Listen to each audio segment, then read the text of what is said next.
Aniya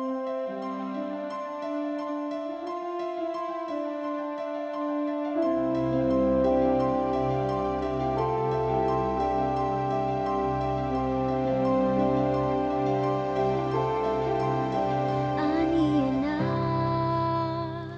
ang kahayag ug kalipay, storyang malipayon ang kanunay nga isa-isa. Ang mga tawo nagsugod, nagtinabangay, nag-andam na sa pag-abot sa hari sa kalipay.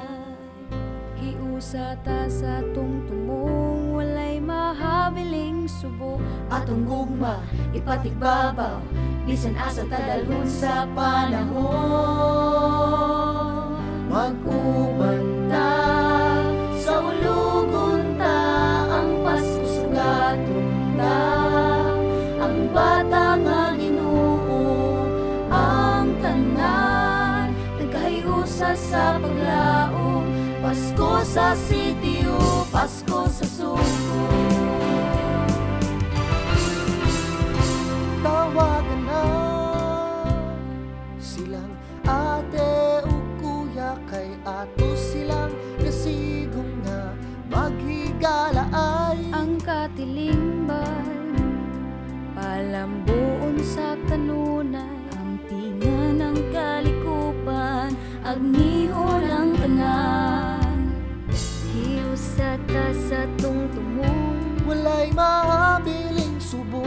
Atong gugma, ipatigbabaw, Bisan asa tadalhon sa panahon.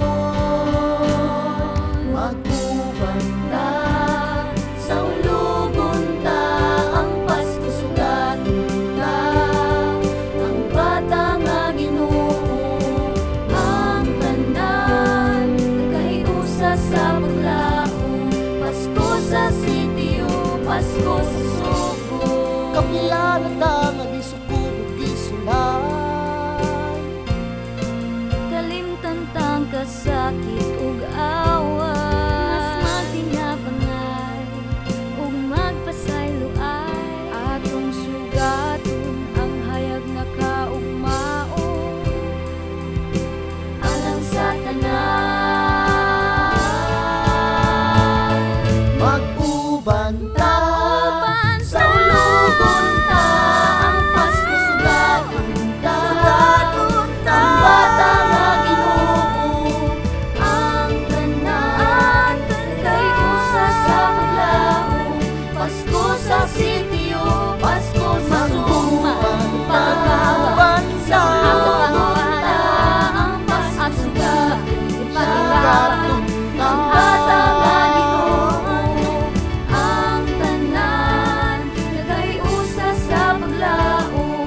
Pasko sa sitio, Pasko sa suko. Pasko sa sitio, Pasko sa suko. Pasko sa sitio, Pasko sa suko.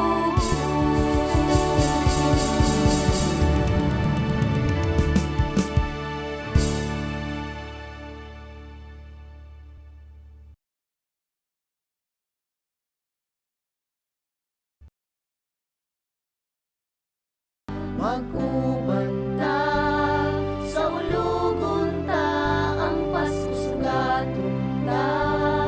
Ang bata nga Ginoo, ang tanan, nagkahiusa sa paglaom.